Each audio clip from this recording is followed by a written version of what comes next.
Hello दोस्तों, नमस्कार। मेरा नाम है रोहित कुमार। आप सभी का स्वागत है हमारे यूट्यूब चैनल पे। आज के इस वीडियो में हम बात करने वाले हैं कक्षा 10 के मैथमेटिक्स में समरूप त्रिभुज के बारे में। देखिए यहाँ पे समरूप त्रिभुज जो त्रिभुज चैप्टर होता है, इसमें कई क्वेश्चन होते हैं जो आपके समझ में नहीं आते।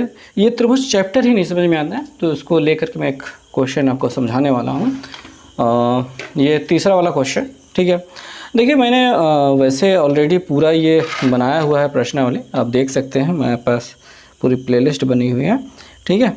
तो फिलहाल मैं इस क्वेश्चन को आपको हल करवा रहा हूँ। और देखिए क्वेश्चन में कहा गया है कि अज्ञात चर का मान ज्ञात कीजिए। अज्ञात चर यानी उस चर का मान ज्ञात कीजिए जो कि यहाँ पे दिखाई दे रहा है चित्र में। यदि त्रिभुज ABC और PQR समरूप हैं, ये दोनों त्रिभुज अगर समरूप हैं, तो अगर इसमें चित्र में देखेंगे तो ये दोनों समरूप दिख नहीं रहे हैं। और आपको समझाया गया है। देखिए आपको जब समझाया जाता है, बताया जाता है, तो एक त्रिभुज ऐसा चित्र बनाया जाता है, ठीक है। ऐसा चित्र बनाया जाता है और कहा जाता है कि ये त्रिभुज ये ABC है और ये अगर ये PQR है, ठीक। ये दोनों त्रिभुज समरूप होंगे, मैंने दोनों की शक्ल सेम टू सेम मिल रही होगी। बस साइज में छोटे बड़े हो सकते हैं लेकिन सेम होंगे लगभग। ये वाला कोण इसके बराबर होगा, C वाला कोण R के बराबर होगा और A वाला कोण P के बराबर होगा। ऐसा कहा गया होगा कि इस भुजा का अनुपात इसके साथ, इस भुजा का अनुपात इसके साथ और इस भुजा का साथ अनुपात इसके साथ बराबर होंगे। गलती यहाँ पे ये हो जाती है कि आप लोग मान लेते हैं कि दोनों चित्र क्या है, सेम टू सेम ऐसे ही रहने चाहिए, यानी ये वाला कोण इसी के एग्जैक्टली बराबर होगा। अगर आप ये मान के बैठते हैं तभी आपसे गलती हो जाती है। तो आपको ये नहीं मानना है कि ज़रूरी नहीं है कि A वाला कोण P के बराबर ही हो सकता है क्वेश्चन ये कह रहा हो कि A वाला कोण Q के बराबर है, क्वेश्चन कह सकता है ऐसा, ठीक है। घुमा के बात कही गई होती है। तो आप कहोगे कि सर ऐसे अंदाज़ा कैसे लगाएंगे कि कौन सा कोण किसके साथ बराबर है, ये हम कैसे मानेंगे, कैसे खोजबीन करेंगे। तो उसका तरीका हम आपको समझाना चाहते हैं, ठीक है।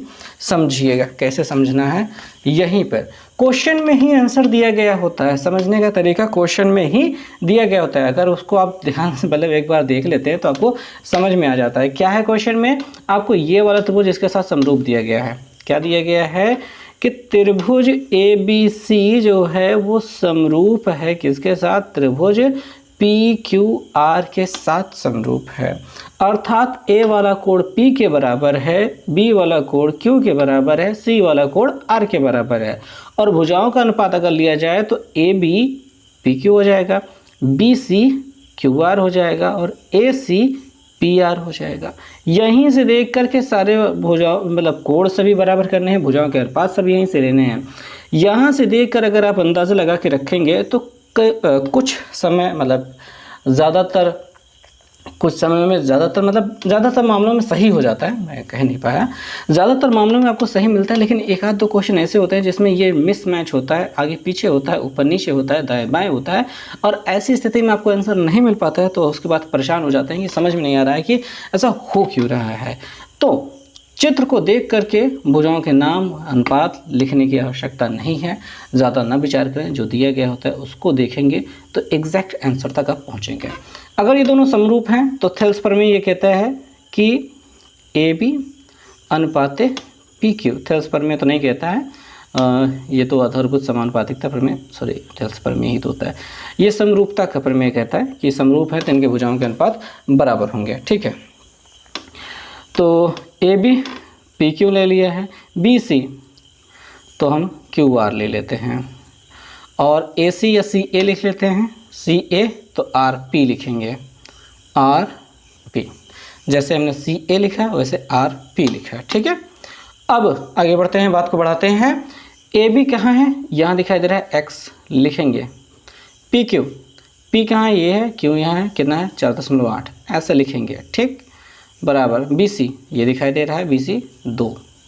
QR ये दिखाई दे रहा है, QR 6.4 बराबर CA 4 दिखाई दे रहा है और यहाँ पे RP है जो कि Y दिखाई दे रहा है। इतनी बातें आपको समझ में आ गई होंगी।